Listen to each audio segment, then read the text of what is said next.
आपने आखिरी बार 3 टेस्ट मैचों की श्रृंखला कब देखी थी? या आपके ज़हन में पिछली बार ऐसा कब हुआ था जब 3 टेस्ट मैचों की श्रृंखला 2 टीमों ने खेली हो? आप कहेंगे कि ये कैसा सवाल है? अभी तो ऑस्ट्रेलिया और पाकिस्तान के बीच 3 टेस्ट मैचों की श्रृंखला खेली जा रही है। लेकिन थोड़ा ठहरिए, अगर मैं आपसे ये पूछूं कि आपने ऐसी कौन-सी टेस्ट सीरीज़ देखी थी जिसमें 3 टेस्ट मैच खेले गए हों और उसमें भारत, ऑस्ट्रेलिया या इंग्लैंड में से कोई भी एक टीम उसका हिस्सा ना रही हो? तब शायद आपको थोड़ा याद करने में ज़हन पे थोड़ा ज़्यादा ज़ोर देना पड़ेगा। दरअसल पिछली बार जब 3 टेस्ट मैचों की श्रृंखला खेली गई थी और उस श्रृंखला में भारत, ऑस्ट्रेलिया या इंग्लैंड इन तीनों टीमों में से कोई भी एक टीम नहीं थी, तो वो सीरीज़ थी पाकिस्तान और साउथ अफ्रीका की, जो आज से 5 साल पहले खेली गई थी। 2018-19 के सीज़न में पाकिस्तान ने जब साउथ अफ्रीका का दौरा किया था, तब उन्होंने 3 टेस्ट मैचों की श्रृंखला खेली थी।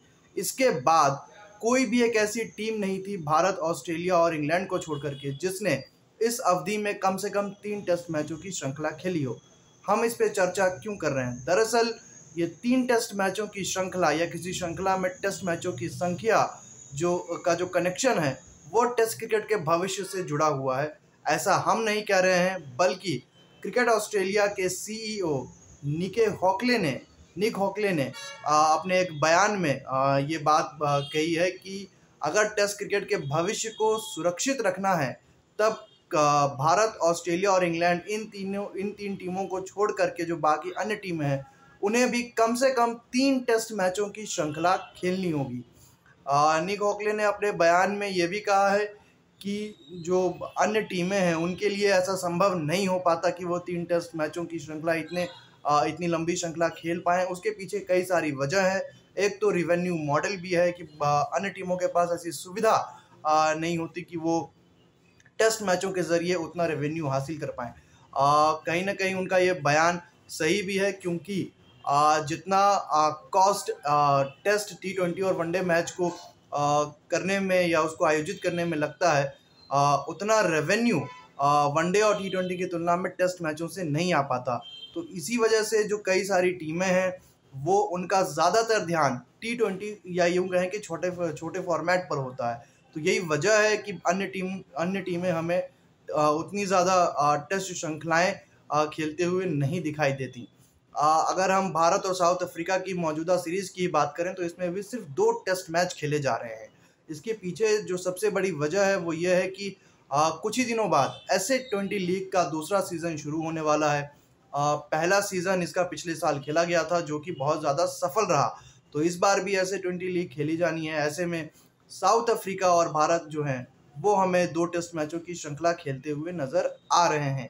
इसके ठीक बाद जो साउथ अफ्रीका के जो प्रोमिनेंट प्लेयर्स हैं, वो हमें एस-ए-20 लीग में खेलते हुए नज़र आएंगे।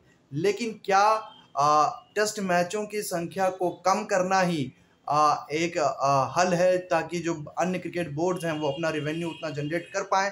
ये थोड़ा कहीं न कहीं चर्चा का विषय ज़रूर है, और इस पे एक राय कायम करना थोड़ा-सा मुश्किल है। और वो इसलिए भी है क्योंकि जब आप ऑस्ट्रेलिया को देखेंगे, तो इस समय ऑस्ट्रेलिया पाकिस्तान के साथ 3 टेस्ट मैचों की श्रृंखला खेल रही है, और इसी ठीक समय पर बिग बैश लीग भी खेला जा रहा है। तो ऑस्ट्रेलिया के जो प्रोमिनेंट प्लेयर्स हैं, वो इस समय टेस्ट मैच में हमको खेलते हुए नज़र आ रहे हैं।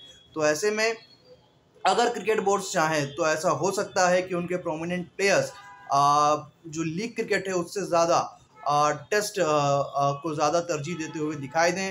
हाल ही में एक ऐसी घटना हुई थी, अफ़गानिस्तान के जो 3 क्रिकेटर्स हैं, मुजीबुर रहमान और नवीन उल हक और फजल हक फारूकी, इन तीनों को ही 2 साल के लिए प्रतिबंधित कर दिया गया है लीग क्रिकेट खेलने के लिए, क्योंकि इन्होंने अफ़गानिस्तान की राष्ट्रीय टीम से ज़्यादा तरजीह लीग क्रिकेट को दी थी। और जाहिर सी बात है कि खिलाड़ियों को लीग क्रिकेट में ज़्यादा पैसा मिलता है, शॉर्टर फॉर्मेट होता है, इसलिए खिलाड़ी लीग क्रिकेट के ऊपर ज़्यादा ध्यान देते हैं।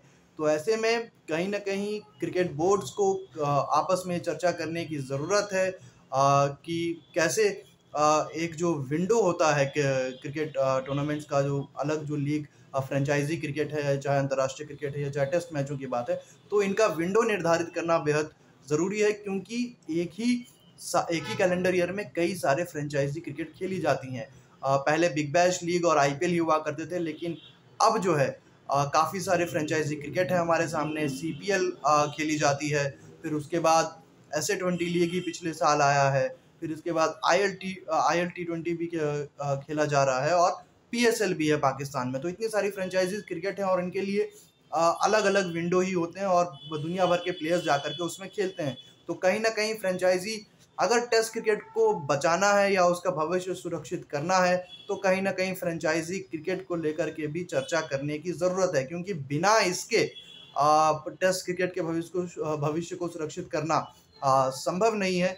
ICC वर्ल्ड टेस्ट चैंपियनशिप का फॉर्मूला लेकर के ज़रूर आई, 2019 से ये शुरू हुआ, अब तक 2 वर्ल्ड टेस्ट चैंपियनशिप फाइनल भी खेले जा चुके हैं, अब तीसरा साइकिल इसका शुरू हो चुका है, लेकिन ये अब तक उतना प्रभावी हमें नहीं दिखा है कि ये टेस्ट मैच के भविष्य को सुरक्षित कर सके। तो ऐसे में जो क्रिकेट ऑस्ट्रेलिया के CEO हैं उनकी चिंता जायज़ है, लेकिन ये तभी संभव होगा जब सारे बोर्ड्स एक साथ बैठ करके टेस्ट क्रिकेट के भविष्य को सुरक्षित संरक्षित करने के लिए चर्चा करेंगे, और जैसे ही ये चर्चा होगी तो उसमें सबसे बड़ा जो सबसे बड़ी चुनौती उनके सामने होगी वो होगी फ्रेंचाइजी क्रिकेट के विंडो को, उसके शेड्यूल को निर्धारित करना या सीमित करना। लेकिन क्या BCCI या PCB जैसे बोर्ड्स तैयार हो पाएंगे, क्योंकि पाकिस्तान में PSL काफ़ी ज़्यादा सक्सेसफुल है, कैरेबियन प्रीमियर लीग भी काफ़ी ज़्यादा सक्सेसफुल है, और IPL तो खैर एक ना सिर्फ भारतीय स्तर पर बल्कि अंतर्राष्ट्रीय स्तर पर एक बहुत बड़ी लीग क्रिकेट बन चुका है। तो ऐसे में काफ़ी ज़्यादा मुश्किल है कि टेस्ट क्रिकेट के भविष्य को सुरक्षित करने के लिए इन लीग क्रिकेट्स को सीमित किया जा सके, लेकिन एक फार्मूला ज़रूर कहीं ना कहीं ICC और तमाम बड़े बोर्ड्स को निकालना होगा, ताकि ये फ्रेंचाइजी क्रिकेट पे भी असर ना पड़े और टेस्ट जो क्रिकेट है उसका भविष्य भी सुरक्षित रह सके। वैसे इस मामले पर आप क्या सोचते हैं, आपकी क्या राय है? क्या ऐसे तरीके अपनाए जाने चाहिए जिससे टेस्ट क्रिकेट का भविष्य सुरक्षित रह सकता है? इस पर आप अपनी राय हमारे साथ ज़रूर साझा कीजिए। शुक्रिया।